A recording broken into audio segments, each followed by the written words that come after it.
పోతున్నారు. And November 14th మనందరం చూడబోతున్నాం. అండ్ ఇప్పుడు మన ఫేవరెట్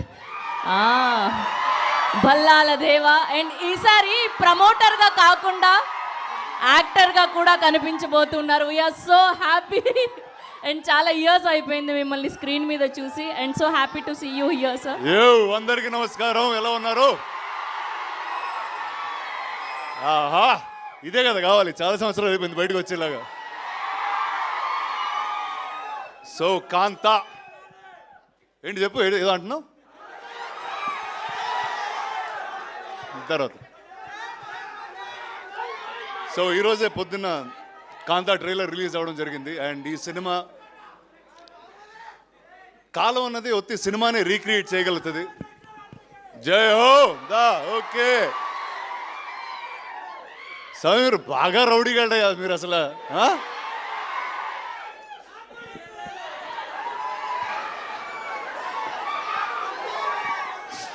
అరే ఒక్క నిమిషం మాట్లాడినారా?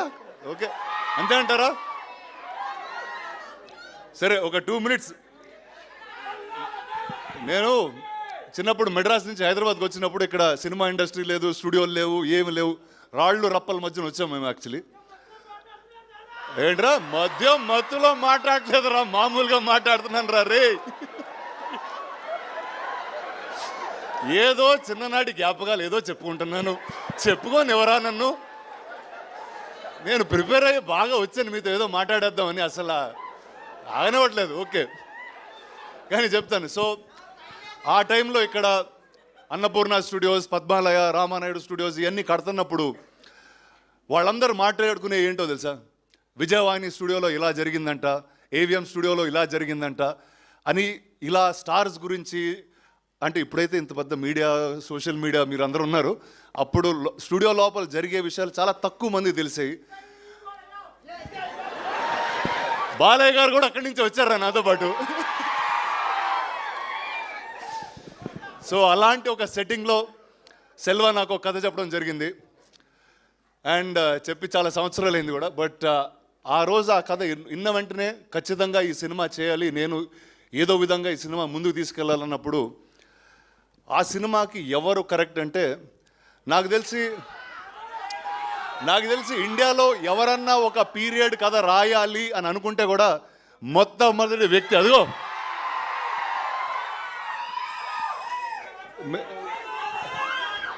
కాదు. నాకు మేము టైటిల్ పెట్టకముందు వేరే వాళ్ళ కథ అది చెప్తున్నప్పుడు, సార్ రెట్రో కింగ్ సార్ అతను కరెక్ట్గా ఉంటారన్నారు. కానీ ఈ సినిమాలో మేము చెప్పాం ఖచ్చితంగా నవంబర్ 14 తర్వాత మీరందరూ ఇతన్ని నట చక్రవర్తి అని పిలుస్తారు.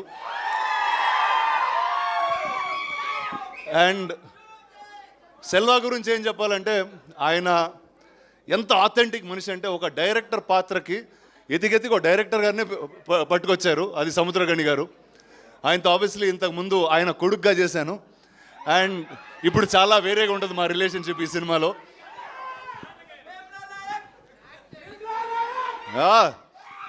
సో తర్వాత ఈ సినిమాలో ఒక కొత్త నటి కావాలి అన్నప్పుడు ఇందాక మేడం చెప్తున్నారు 100. నేను బాగున్నాను రా సలా. సో సెల్వా ఆల్మోస్ట్ ఒక 100 పైగా ఆడిషన్లు, వీడియోలు, వేరే అమ్మాయిల ఫోటోలు పంపించేవాడు. అరే ఊరుకోరా, ఇప్పుడే పెళ్ళైందిరా, అలా ఫోన్లో అమ్మాయిల ఫోటోలు వేసుకుని తిరగకూడదు నేను అన్నా. బట్ అది మొత్తం అయిన తర్వాత ఇలాంటి సముద్రకణి గారు, దుల్కర్ లాంటి నటుల మధ్య నిలబడడానికి అసలు మామూలుగానే జంకుతాం. నేనేదో హైట్ బేస్ వాయిస్ వేసుకుని లాగేస్తూ ఉంటాను కానీ, బట్ వాళ్ళిద్దరి మధ్యన అద్భుతంగా నుంచుంది భాగ్యశ్రీ.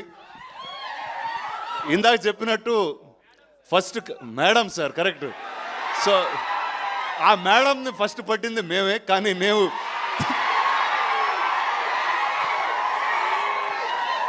మేము సినిమా తీసే డిలేలో ఆవిడ తెలుగులో సినిమాలు చేసి ఇంత పాపులర్ స్టార్ అయిపోయారు. So I don't have to say anything. Welcome again.